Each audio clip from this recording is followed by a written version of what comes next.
Hello दोस्तों, जैसा कि आज हम लोग का जो अपना टॉपिक कवर करने वाले हैं वो क्या है, न्यूट्रिएशन इन ह्यूमन। न्यूट्रिएशन इन ह्यूमन में हम लोग देखेंगे कैसे हमारे शरीर में फूड का डाइजेशन होता है, कैसे हमारे शरीर में जितनी इनफ मात्रा में प्रोटीन, विटामिन, कार्बोहाइड्रेट, फैट, इन सब चीजों की जरूरत है, कैसे मिलता है। आखिर आपके दिमाग में ये चीजें आती है, हम लोग तो फूड खाए लेकिन प्रोटीन कहाँ से मिला हमें, न्यूट्रिएशन कहाँ से, विटामिन कहाँ से मिला, मिनरल्स, ये सब चीजें कैसे कहाँ से मिले, ये दिमाग में आता है कि नहीं आता है। तो इन्हीं सब चीजों को आज हम लोग एक एक करके देखेंगे, ये चीजें कैसे कहाँ से मिलती है इस फूड के माध्यम से, जो हम लोग फूड को इनहेल कर रहे हैं, फूड को खा रहे, फूड को अपने अंदर ले रहे हैं, इसके माध्यम से कैसे हमारे शरीर में सभी चीजों की निडी, जो चीजें निडी है वो चीजें मिल जा रही हैं। तो चलो देखते हैं। सबसे पहले हम लोग फूड कहाँ से लेंगे, ये माउथ है, इसी माउथ से फूड को खाते हैं। अब जैसे ही माउथ में फूड गया, फूड में जैसे आपका ये फूड माउथ में एंटर करता है तो यहां से आपका क्या सिक्रेट होता रहता है, सलाइवा सिक्रेट होता रहता है। क्या सिक्रेट होता रहता है, सलाइवा। ये सलाइवा क्या करता है, एंजाइमों को कंटेन करके रखता है। आप गए घर पे, खाना निकलवाएं, माउथ में डालें, अर्थात खाना स्टार्ट किए, जैसे ही माउथ में एंटर किया आपका फूड, इसी माउथ के पास ही आपका क्या होता है, सलाइवरी ग्लैंड होता है, जिससे सेक्रेट क्या होता है, सलाइवा। और इस सलाइवा क्या करके रखता है, एंजाइमों को कंटेन करके रखता है, एंजाइमों को कंटेन करके रखता है। अब देखो, जो एंजाइम कंटेन होते हैं इसे हम लोग क्या कहते हैं, सेलेवरी एंजाइम्स कहते हैं। क्या कहते हैं, या सेलेवरी एमाइलेज कहते हैं। क्या कहते हैं इसको, सेलेवरी एमाइलेज। अब ये सेलेवरी एमाइलेज क्या करता है बच्चों, ए जो आपका स्टार्च यानी कि फूड को अंदर लिए, इसको छोटे छोटे टुकड़ों में ब्रेक डाउन कर देता है। This salivary gland is secreted a saliva. This saliva is contain a enzymes. This enzymes name is a amylase, या इसी को सलाइवा सेलेवरी इमाइलेस कहते हैं। और यही सेलेवरी इमाइलेस क्या करता है, स्टार्च का ब्रेक डाउन करता है, यानी कि स्टार्च को छोटे छोटे पार्टों में तोड़ता है, जो आप फूड को इनहेल किए रहते हैं। समझे बच्चों। अब जैसे ये फूड आपका स्टार्च में ब्रेक डाउन हुआ, अब यही आपका कहाँ पे आ जाता है, वेसियोफेगस में आ जाता है। कहाँ पे आता है, वेसोफेगस में। वेसोफेगस क्या होता है बच्चों, एक फूड पाइप होती है, एक पाइप जैसा। आप घर में मोटर लगाते हैं, मोटर से पाइप निकाल के ले जाते हैं अपने फील्ड में, खेतों में सिंचाई करने के लिए। पतली पाइप होती है ना, वैसी एक आपकी एक पतली पाइप हमारे शरीर में या माउथ से जो कनेक्ट होके ये डाउन साइड की तरफ जा रही है, जिससे हम लोग फूड को नीचे की तरफ लेते हैं, वो आपका क्या एक पतली पाइप है, जिसे हम लोग क्या कहते हैं, ओसोफेगस कहते हैं, या इसी को हम लोग क्या कहते हैं, फूड पाइप। क्या कहते हैं, फूड पाइप। अगर ध्यान से देखेंगे, पेरिस्टेल्टिक मूवमेंट, ये जो आपका फूड पाइप है एक कंटिन्यूअसली मूवमेंट करता रहता है। इसी मूवमेंट को हम लोग क्या कहते हैं, पेरिस्टेल्टिक मूवमेंट कहते हैं। क्या कहते हैं, मूवमेंट कहते हैं। अब इसी मूवमेंट की वजह से बच्चों जो स्टार्च, छोटे छोटे स्टार्च रूप में हमारे माउथ में फूड ब्रेक डाउन हुआ रहता है, ये डाउन साइड चला जाता है। डाउन साइड होके कहाँ जाता है, आपके दिमाग में ये बातें आएगी। ऐसा तो है नहीं कि फूड जैसे ही यहाँ पे स्टार्च छोटे छोटे पार्टों में टूटा और फूड नीचे गया और सीधे आपका बाहर हो गया, ऐसा होता है, नहीं होता है। आपके दिमाग में आता है, ये कहाँ पे जाएगा, स्टमक में आके रुकेगा। कहाँ पे आके रुकेगा, इस वाले पार्ट में। इसको हम लोग क्या कहते हैं, एस्टमक कहते हैं। क्या कहते हैं, एस्टमक। अब गाँवों में लोग क्या कहते हैं, अरे भैया, ए भैया, तो जो फुडवा खाया है कहाँ पे गया है, अरे पिटवा में गया है। ऐसा नहीं है, ऐसा नहीं है। कहाँ पे जाता है, एस्टमक में जाके रुकता है। कहाँ पे जाके रुकता है, एस्टमक में। अब देखना, ये जो वेसियोफेगस या फूड पाइप के माध्यम से आपका जो फूड एस्टमक में आकर रुका है, अब एस्टमक में क्या घटनाएं होंगी, अर्थात क्या क्या यहाँ पे आपका एब्जॉर्ब किया जाता है, इस चीज को हम लोग देखेंगे। अब फूड कहाँ आ गया, एस्टमक में आ गया। और एस्टमक में किसके माध्यम से आता है, ओसियोफेगस या फूड पाइप के माध्यम से आता है। और कैसे आता है, ये लगातार आपका फूड पाइप कंट्रैक्शन और एक्सपेंड करता रहता है, जिसकी वजह से फूड नीचे की तरफ बढ़ता चला जाता है और कहाँ पे आके स्टेबल होता है, एस्टमक में आके स्टेबल होता है। अब देखो एस्टमक में आपका क्या होता है, गैस्ट्रिक ग्लैंड होता है। एक गैस्ट्रिक ग्लैंड क्या कहता है, गैस्ट्रिक जूस का लगातार निष्कर्षण क्रिएशन करता रहता है, अपने अंदर से बाहर निकालता रहता है। किसको निकालता है, गैस्ट्रिक जूस को। किसको निकालेगा, गैस्ट्रिक जूस को। अब देखना, एक गैस्ट्रिक जूस में आपकी 3 चीजें होती है, पहला HCl, दूसरा पेप्सिन, तीसरा आपका होता है म्यूकस। तीसरा आपका क्या होता है, म्यूकस। अब ये तीनों मिलके क्या काम करते हैं इस फूड के साथ, चलो देखते हैं। एक्चुअल में HCl आपका क्या करेगा, इस एस्टमक में एसिडिक मीडियम का फॉर्मेशन कर देगा। आपको पता है HCl is a strong acid, strong acid. तो HCl क्या करेगा, इस एस्टमक में एसिडिक मीडियम का फॉर्मेशन करेगा। और ये किसके लिए करता है, पेप्सिन के लिए करता है। जब तक आपका यहाँ पे एसिडिक मीडियम क्रिएट नहीं होगा, पेप्सिन कोई वर्क करेगा नहीं। पेप्सिन का भी वर्क बताएंगे, थोड़ा से सब्र रखो। तो HCl क्या करेगा, एसिडिक मीडियम का फॉर्मेशन करेगा। एसिडिक मीडियम का फॉर्मेशन करेगा, जैसे एसिडिक मीडियम का फॉर्मेशन हो जाएगा, फिर पेप्सिन अपना कार्य करना शुरू कर देता है। कैसे करता है बच्चों, एक्चुअल में पेप्सिन का कार्य है इस स्टार्च से, इस फूड से प्रोटीन का डाइजेशन करना, प्रोटीन का डाइजेशन करना। तो जैसे HCl बनेगा, पेप्सिन क्या करेगा, इस स्टार्च फूड से प्रोटीन का डाइजेशन करना स्टार्ट कर लेता है, अर्थात प्रोटीन को लगातार एब्जॉर्ब करने की घटना दिखाता रहता है। कौन, पेप्सिन। अब आपके दिमाग में आएगा, अरे भाई इसमें तो 3 चीजें हैं, म्यूकस क्या कर रहा है। तो म्यूकस यही करता है बच्चों, जो HCl है, HCl आपका ज्यादा से ज्यादा साक्षरता वाला नेचर होता है, अर्थात जहां पे गिरेगा वहां तुरंत वो जला देता है। तो HCl वहां भी तो एक काम कर सकता है, यानी कि एस्टमक के आंतरिक लेयर को क्या करेगा, संचरित कर सकता है, जला सकता है। तो इसी ये न जला पाए उसे बचाने का काम कौन कर देता है बच्चों, म्यूकस करता है। म्यूकस आपका एक चिपचिपा पदार्थ होता है, आप लोग चिपचिपा पदार्थ होता है, आप लोग इसको देखे भी होंगे, मतलब हमारे इस नस्ल के माध्यम से बाहर आता रहता है, जिसे हम लोग गांव की भाषा, अरे यार ये चीची क्या निकाल दिया, ऐसे करते हैं नहीं, जब किसी के नाक से बाहर निकलता है। तो उसी के तरीके से होता है आपका म्यूकस। तो ये म्यूकस क्या करेगा, स्टमक के आंतरिक लेयरों पे अपना एक लेप लगा देता है, जिसकी वजह से HCl इसके आंतरिक लेयरों को संचरित नहीं कर पाता, अर्थात जला नहीं पाता है। तो एसिडिक मीडियम आएगा, पेप्सिन क्या करेगा, प्रोटीन का एब्जॉर्बेशन करेगा, और इसी HCl से बचाने के लिए म्यूकस आपका इस एस्टमक में उपस्थित रहता है। तो ये आपके एस्टमक में कार्य उत्पन्न जो हो रहे हैं या कार्य डन हो रहे हैं, इन चीजों को मैंने आपको समझाया। तो क्या कार्य हो रहे हैं, HCl एस्टमक में आपका गैस्ट्रिक ग्लैंड है, गैस्ट्रिक ग्लैंड क्या करेगा, गैस्ट्रिक जूस का लगातार निष्कर्षण करेगा, क्रिएशन करेगा। और इस गैस्ट्रिक जूस में आपके 3 चीजें होती हैं, HCl, पेप्सिन और म्यूकस।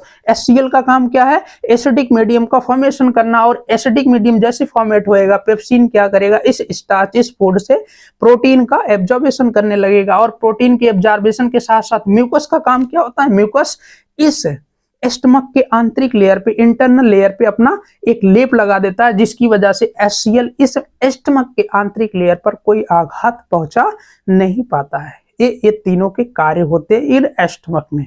अब जैसे ही हमारा फूड इस एस्टमक में डाइजेस्ट होता है, इसके बाद फूड कहाँ पे जाता है, स्मॉल इंस्टेटाइन। स्मॉल इंस्टेटाइन क्या है बच्चों, ये जो ये आपके ढेर सारे कैनाल टाइप लगे हैं, इसी को हम लोग क्या कहते हैं, स्मॉल इंस्टेटाइन कहते हैं। क्या कहते हैं, स्मॉल इंस्टेटाइन। अब जो हमारे इस एस्टमक में, जो हमारे इस डाइजेशन, हमारे न्यूट्रिएशन में, ह्यूमन न्यूट्रिएशन में कंप्लीट डाइजेशन की क्रिया होती है, कंप्लीट डाइजेशन होता है, ये इसी स्मॉल इंस्टेटाइन वाले पार्ट में होता है। कहने का मतलब, हम लोग फूड को माउथ से इनहेल किए, यहाँ हमारा कंप्लीट डाइजेशन नहीं, केवल स्टार्च का ब्रेकडाउन। फिर ये एलिमेंट्री फूड पाइप के माध्यम से फूड कहाँ पे जाता है, एस्टमक में। यहाँ भी आपके कुछ डाइजेशन होते हैं, जैसे प्रोटीन का एब्जॉर्बेशन हो जाता है, यानी कि कंप्लीट डाइजेशन यहाँ भी नहीं कंप्लीट होता है। अब जैसे फूड आपका स्मॉल इंस्टेटाइन में एंटर करता है, इसी स्मॉल इंस्टेटाइन में ही आपका कंप्लीट डाइजेशन की घटना देखने को मिलती है। लेकिन ये कंप्लीट डाइजेशन कैसे होता है और क्या क्या चीजें हमारे बॉडी को मिलती है, इन सभी चीजों को अभी हमें देखना है, जैसा कि अब देखने के लिए हम आगे चल रहे हैं। समझे बच्चों। अब ध्यान देंगे। अब जैसे ही आपका इस एस्टमक से फूड इस पाइप के माध्यम से स्मॉल इंस्टेटाइन में एंटर करेगा, स्मॉल इंस्टेटाइन में एंटर करेगा, तो इसमें कौन सी घटना होती है देखना। फूड जब इसमें से एंटर करता हुआ आगे बढ़ता है तो लीवर के संपर्क में आता है कि नहीं आता है। आपका लीवर देखो इसी से कनेक्ट है, आपका गाल ब्लेडर है ना, तो इसी के संपर्क में है ही ये फूड। तो जब आगे बढ़ेगा तो लीवर क्या करता रहता है, सेक्रेटेड्स बाइल जूस, जो कहां से निकालता है लीवर, गाल ब्लेडर से निकालता है। कहां से निकालता है, गाल ब्लेडर से। अब जैसे ही गाल ब्लेडर से ये आपका बाइल जूस सेक्रेट होएगा तो इस ये बाइल जूस अपना भी यहाँ पे वर्क दिखाने का प्रयास करता है, वर्क दिखाने का प्रयास करता है। या ऐसे भी समझ लो ये बाइल जूस जो सेक्रेट हुआ है गाल ब्लेडर से, ये कहां पे इंटर कर जाता है, स्मॉल इंस्टेटाइन में। अर्थात स्मॉल इंस्टेटाइन में जाने के बाद फूड का वहां पे डाइजेशन की क्रिया दिखाता है। और किस तरीके से, कौन सा डाइजेशन, कौन चीज का डाइजेशन वहां पे करता है, मेक अ एसिडिक फूड। पहले तो ये फूड को क्या करेगा, एसिडिक बना देगा। किस नेचर का बना देगा, एसिडिक नेचर का। अब जैसे ही एसिडिक नेचर का बनाएगा आप देखेंगे एमल्सिफिकेशन ऑफ फैट, यानी कि यहाँ पे फैट का एब्जॉर्बेशन होने लगेगा, फैट को छोटे छोटे पार्टों में तोड़ने लगेगा। कौन काम करता है, ये बाइल जूस करता है। और ये बाइल जूस कहां से निकला है, गाल ब्लैडर से, जो कहां पे लगा हुआ है, इस लीवर पे लगा हुआ है। समझे बच्चों। तो जैसे ही एस्टमक से फूड आगे की तरफ बढ़ा, एक किसके संपर्क में आया, कहां पे एंटर कर गया, स्मॉल इंस्टेटाइन में। और स्मॉल इंस्टेटाइन में क्या चीज जा रहा है, लीवर से सेक्रेटेड बाइल जूस जा रहा है, जो गाल ब्लैडर से निकल रहा है। और एक गाल ब्लैडर से निकलने वाला बाइल जूस करता क्या है, मेक एसिडिक फूड, फूड को एसिडिक बना देता है। और एमल्सिफिकेशन ऑफ फैट, यानी कि फैट को छोटे छोटे पार्टों में तोड़ने का काम कर देता है। अब देखो आगे कौन सी घटना हो रही है, ये चीजें आपने देख लिया। यहां देख भी सकते हैं फैट इनटू स्मॉलर ग्लोब्यूल्स, यानी कि ये आपके फैट को छोटे छोटे पार्टों में ग्लोब्यूल्स कर देता है, ग्लोब्यूल्स कर देता है। समझे बच्चों। अब देखो इसी के साथ, यानी कि इसी स्मॉल इंस्टेटाइन के साथ ही आपका एक और बॉडी पार्ट लगा हुआ है जिसे हम लोग पैनक्रियाज करते हैं। क्या कहते हैं, पैनक्रियाज कहते हैं। पैनक्रियाज का काम क्या होता है बच्चों, ये लगातार पैनक्रियाटिक जूस को अपने अंदर से बाहर निकालता है और कहां पे भेजता रहता है, इसी स्मॉल इंस्टेटाइन में, इसी स्मॉल इंस्टेटाइन में भेजता रहता है। अब देखो टिप्सिन, इसी पैनक्रियाटिक जूस में क्या होता है, टिप्सिन और लाइपेज। टिप्सिन का काम क्या है, डाइजेस्टेड प्रोटीन, ये क्या करेगा, प्रोटीन का डाइजेशन करेगा।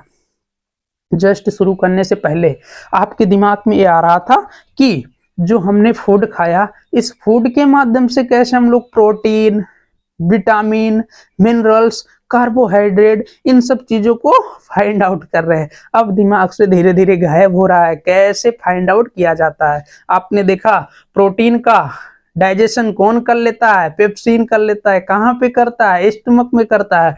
फूड जैसे ही आगे एंटर किया, कहां गया, स्मॉल इंस्टेटाइन में।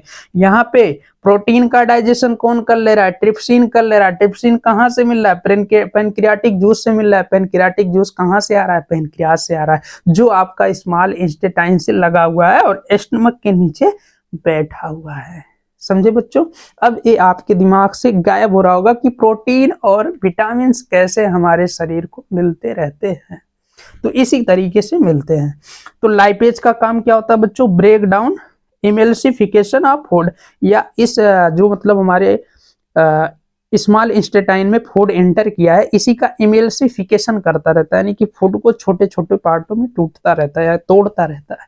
क्या आपने पूरी खड़ी रोटी खाई, खड़ी रोटी हमारे शरीर से निकलती है, नहीं, वो छोटे छोटे पार्टों में एकदम ब्रेक डाउन हो जाएगा, महीन कण के रूप में बदल जाता है। कैसे होता है, लास्ट में ही लाइपेज क्या करता है, ब्रेक डाउन कर देता है इन सभी फूडों को, यानी कि छोटे छोटे पार्टों में तोड़ के कन्वर्ट करता रहता है। ये काम हो गया। अब देखो पैनक्रियाज में आपने ये घटनाएं देख ली। अब देखो स्मॉल इंस्टेटाइन में, स्मॉल इंस्टेटाइन है क्या और स्मॉल इंस्टेटाइन में क्या होता है। Small intestine largest part of the alimentary canal, इस एलिमेंट्री कैनाल को हम लोग, इस एलिमेंट्री कैनाल का हम लोग लार्जेस्ट पार्ट मानते हैं, किसको, स्मॉल इंस्टेटाइन का। अब आपके दिमाग में रहा सर जी आप तो सब पार्ट बता रहे हैं बॉडी का, ये एलिमेंट्री कैनाल क्या चीज है, ये लार्जेस्ट पार्ट क्यों कहा जा रहा है, ये दिमाग में आ रहा है ना, तो ये भी क्लियर कर दे रहे हैं बच्चों। ये देखो माउथ से लेके एनस तक, एनस पार्ट तक जो आपका एक कैनाल टाइप बना है, एक रिवर टाइप बना है, एक नली टाइप बनी है, एक पाइप टाइप बनी है, इसी को हम लोग क्या नाम दे देते हैं? Alimentary canal. क्या कहते हैं बच्चों? एलिमेंट्री कैनाल कहते हैं। क्या कहते हैं? Alimentary canal. अब इसी एलिमेंट्री कैनाल का ही सबसे बड़ा पार्ट आपका कौन होता है? लार्जेस्ट या सॉरी स्मॉल इंस्टेटाइन। कौन होता है? स्मॉल इंस्टेटाइन। समझे? अब देखो इसी का पार्ट ए बी एस्टमक भी है, इसी का पार्ट आपका स्मॉल इंस्टेटाइन भी है, इसी का पार्ट आपका ओसिफेगस भी है अर्थात फूड पाइप भी है, और इसी का पार्ट जो माउथ के आगे थोड़ा सा दिखता है जिसे हम लोग माउथ ही बोलते हैं एक्चुअल आम भाषा में, तो वो माउथ ही है। तो ये सब आपके अलग अलग पार्ट होते हैं एलिमेंट्री कैनाल के। तो इसी एलिमेंट्री कैनाल का सबसे लार्जेस्ट पार्ट हम लोग किसे मानते हैं? स्मॉल इंस्टेटाइन का। और इसी स्मॉल इंस्टेटाइन में बच्चों कंप्लीट डाइजेशन की प्रक्रिया होती है, अर्थात कार्बोहाइड्रेट, प्रोटीन, विटामिन और मिनरल का एब्जॉर्बेशन यहीं से कर लिया जाता है। और किसके माध्यम से किया जाता है बच्चों? आप देखेंगे इसी स्मॉल इंस्टेटाइन में फिंगर लाइक प्रोजेक्शन होता है, फिंगर लाइक प्रोजेक्शन होता है। और इस फिंगर लाइक प्रोजेक्शन को हम लोग क्या कहते हैं? विलाय कहते हैं। क्या कहते हैं? विलाय। और इसी विलाय, इसी फिंगर लाइक प्रोजेक्शन के माध्यम से लगातार कार्बोहाइड्रेट, प्रोटीन और विटामिन का एब्जॉर्बेशन होता है। ये आपका विलाय कहता है सब चीजें लेके आए, मेरे को क्यों नहीं दे रहा है? दे, नहीं तो तुम्हें मार मार के यहाँ से भगा देंगे। और लगातार क्या करता है? उसको डांट डांट के, प्रेशर डाल डाल के एब्जॉर्बेशन करता रहता है। और किसका एब्जॉर्बेशन करता रहता है? कार्बोहाइड्रेट, प्रोटीन और विटामिन का। देखो ऊपर भी प्रोटीन और विटामिन का एब्जॉर्बेशन हुआ था, लेकिन यहाँ आपका कंप्लीट एब्जॉर्बेशन की घटना देखने को मिलेगी, अर्थात कंप्लीट डाइजेशन की घटना देखने को मिलती है। समझे बच्चों? समझ गए? कंप्लीट आपको पता हो गया। अब इसके बाद जैसे ही आपका स्मॉल इंस्टेटाइन में कंप्लीट डाइजेशन होएगा, बचा वेस्ट मटेरियल कहाँ पे एंटर कर जाता है? एनस। एनस क्या चीज है? ये आपका लार्ज इंस्टेटाइन में आता है। क्या? लार्ज इंस्टेटाइन में आता है। अब जैसे ही लार्ज इंस्टेटाइन में आपका ये फूड इंटर करता है, वेस्ट मटेरियल इंटर करता है, इस लार्ज इंस्टेटाइन के वाल के द्वारा या आंतरिक लेयरों के द्वारा जो इसमें अनेक प्रकार के मिनरल्स होते हैं, मिनरल्स जैसे आप कह सकते हैं वाटर जो इसमें प्रेजेंट रहता है, इसका एब्जॉर्बेशन कर लिया जाता है। एक वाटर का एब्जॉर्बेशन के बाद वेस्ट मटेरियल को एनस के माध्यम से एक्सक्रीट कर दिया जाता है, आउटसाइड कर दिया जाता है, बाहर निकाल दिया जाता है। ये चीजें होता है। ये आपका बेटा ह्यूमन इन न्यूट्रिएशन अर्थात फूड का कंप्लीट डाइजेशन था, फूड का कंप्लीट डाइजेशन था, जो हम लोग एक एक करके एक एक पार्ट को देख के समझे हैं। यानी कि एक एक पार्ट को देखे, एक एक पार्ट का मतलब कौन से पार्ट में कौन सी घटना हो रही है, ये चीजें देख के हम लोग आगे बढ़े हैं। तो सबसे पहला आप लोग देख भी सकते हैं, यहाँ सब लिखा पड़ा है। सबसे पहला हम लोग मुंह आपके फूड को माउथ में लेते हैं, जहां से आपका सेलिवरी ग्लैंड क्या सेक्रेट करता रहता है? सलाइवा सेक्रेट करता है। सलाइवा जो आपके फूड है, इस फूड के स्टार्च या फूड स्टार्च को छोटे छोटे कणों में ब्रेक डाउन करता रहता है। फिर ओसियोफेगस अर्थात फूड पाइप के माध्यम से फूड स्टमक में इंटर कर जाता है। स्टमक में इंटर करने के बाद बच्चों देखेंगे इसमें आपकी तीन चीजें मिलती हैं। ये तीन चीजें डाइजेशन के प्रोसेस को दिखाएंगी। फिर जैसे डाइजेशन होएगा आप देखेंगे यही फूड कहाँ इंटर कर जाता है? स्मॉल इंस्टेटाइन में। स्मॉल इंस्टेटाइन में भी आपके अलग अलग तरीके से डाइजेशन होते हैं, जो अभी मैंने पहले आपको समझाया। तो इस तरीके से हमने देख के ह्यूमन इन न्यूट्रिएशन को कंप्लीट कर लिया, ह्यूमन इन न्यूट्रिएशन को कंप्लीट कर लिया। समझ गए बच्चों? और आपके दिमाग में ये चीजें भी आ गई होंगी कहाँ से हमें प्रोटीन, विटामिन, फैट ये सब चीजें मिलती हैं। अब आप देख भी लिए कैसे मिलती है। तो बच्चों ये टॉपिक कंप्लीट होता है। अब जो हम लोग का अगला टॉपिक होने वाला है वो आपका होएगा ट्रांसपोर्टेशन वाला टॉपिक।